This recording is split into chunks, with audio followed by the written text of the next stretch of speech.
crece el caos en la capital de Argentina. Avanza el sexto día consecutivo de huelga de los empleados de las líneas del subterráneo de Buenos Aires. El cese de actividades afecta a 1 millón de pasajeros que tienen complicaciones para movilizarse por el centro de la ciudad.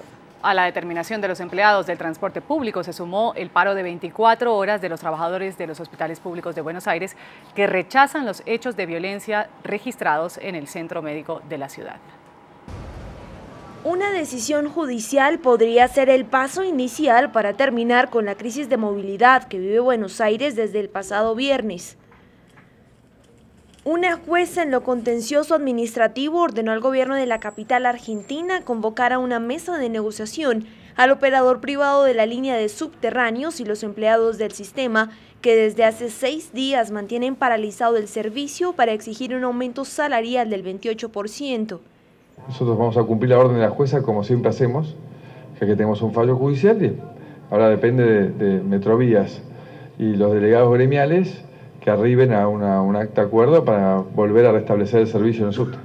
De esta manera, la justicia intervino en la disputa política que mantiene el Estado y la Alcaldía de Buenos Aires en cuanto a quién debería ponerse al frente para resolver el conflicto. Antes de que fuese pública la determinación de la juez, el alcalde de la capital argentina rompió su silencio y acusó a la presidenta Cristina Fernández de fundir la ciudad y calificó a Florencio Randazzo, ministro de Interior y Transporte, de ignorante.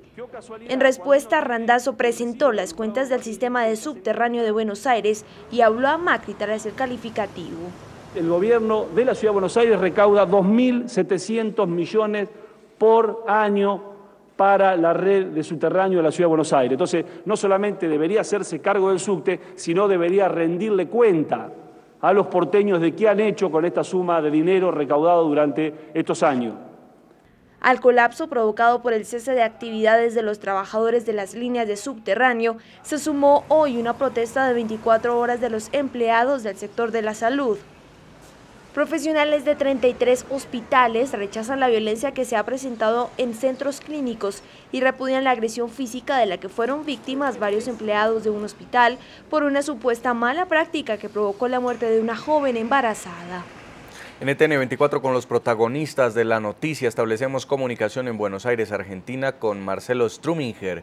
Él es miembro de la Asociación de Médicos Municipales de la Ciudad de Buenos Aires. Señor Struminger, gracias por acompañarnos en el informativo. Lo escucha toda nuestra teleaudiencia en los Estados Unidos y América Latina. Queremos que nos explique cuáles son los motivos que provocan que ustedes vayan a paro en 33 hospitales y 44 centros de atención. Ustedes exigen mayor seguridad. Sí, nosotros exigimos mayor seguridad, digamos. Nosotros pedimos que la sociedad entienda que un hospital que sufre agresiones, que sufre violencia, no puede brindar nunca una buena prestación de salud. Que esa violencia impide el desarrollo de los actos médicos y que mientras esos actos médicos están interrumpidos, infinidad de pacientes tienen su vida en riesgo. La violencia en la ciudad de Buenos Aires es algo creciente, pero particularmente hay una violencia dirigida hacia los hospitales, reclamos que a veces podrían tener cierta interpretación, digamos, lógica desde el reclamo, pero no la forma en que se manifiesta una demora en atención, una demora en los turnos, que es algo que en un sistema de salud que está desbordado por la cantidad de pacientes que asisten en él, puede ser, por supuesto, un motivo claro de insatisfacción por parte de los usuarios de la salud, pero nunca puede manifestarse en una forma de violencia. ¿Ustedes? Y nosotros acá...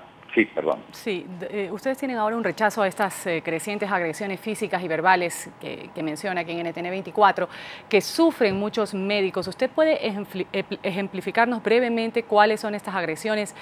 Aparte del reportaje, lo veíamos hace un momento, una mujer que había ido a un centro de salud, parece que había fallecido, la gente se había tomado cierta justicia por mano propia. Ejemplifíquenos otros casos. Bueno, primero precisemos lo que usted está diciendo, que se aproxima a la realidad, pero tiene algunas diferencias. Yo soy el representante de ese centro de salud, que es el Hospital Santoyani. Efectivamente, una paciente falleció en el hospital 3 días después de haber dado luz, pero los hechos de violencia ocurrieron 20 días después de que ya había una denuncia policial y judicial por la presunta mala praxis que la familia alega que hubo sobre esa paciente, y el tema ya estaba encarado por la justicia.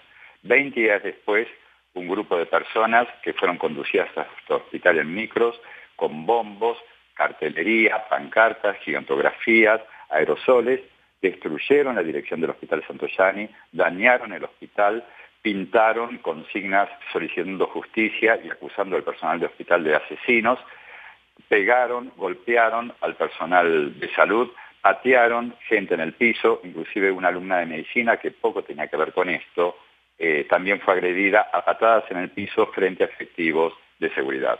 Es en este contexto que nosotros llegamos a esta medida de fuerza, en un contexto de una agresión salvaje que, si bien por supuesto se reconoce el dolor que tiene la familia que perdió un ser querido y el derecho de la familia de presumir que pudo haber habido una mala praxis o una atención no adecuada, que deberá demostrarse, porque por otra parte también nosotros tenemos el derecho de negar esas imputaciones y decir que es una apreciación errónea de la familia, y reconociendo el derecho a la intervención a la justicia y habiendo ya intervenido la justicia, que 20 días después de producir un deceso, nosotros tengamos un ataque a un hospital que llegó a ocupar la sala de maternidad del hospital e inclusive entrar en la terapia intensiva neonatológica, no nos parece que sea una forma válida de reclamar por la insatisfacción en la atención en los resultados de la medicina.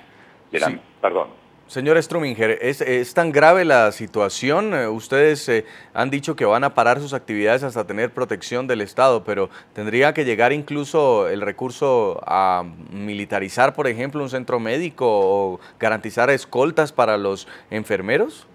Dios mío, usted, aunque parezca mentira, no sé cuál es la situación que se vive en esas regiones, pero paradójicamente tendríamos que hablar de militarizar un centro asistencial, un hospital. En la guerra los hospitales se respetan. Quien ataca un hospital en una guerra comete un acto que viola el Tratado de Ginebra. Los barcos sanitarios van identificados con cruces y no se pueden atacar. Entonces, en nuestro país se atacan hospitales, grupos de individuos deciden atacar hospitales o atacar, ¿no?, en una forma tan masiva como esto que le digo, 60 personas conducidas, organizadas, que difícilmente estuvieran todas tan motivadas para actuar todos de la misma forma. Es algo bastante curioso, pero también hemos tenido incidentes de violencia, de facciones, de gente que se peleaba fuera del hospital y siguió peleando dentro del hospital, involucrando en esas peleas al personal de salud. Y tenemos conductas de grupos de población que ingresan al hospital y pretenden, como primer contacto para la atención médica, obtener la atención a través de una agresión y una amenaza al personal para que sean atendidos primeros que otros pacientes que están esperando. Hay que militarizar el hospital, desearíamos tener una sociedad más civilizada y no pretendemos militarizar el hospital, pretendemos medidas de seguridad que sean efectivas. No sé allá, pero acá ya hay policía en los hospitales y hay muchos empleados de seguridad y esto ocurrió en presencia de policía, porque cuando se producen los hechos empieza a concluir policía y frente a fuerzas policiales los hechos sigan desarrollándose. Entendemos que era muy difícil combatir esto, pero definitivamente tiene que haber un límite. Vamos no a se puede agradecer. patear a un empleado en el piso de un hospital.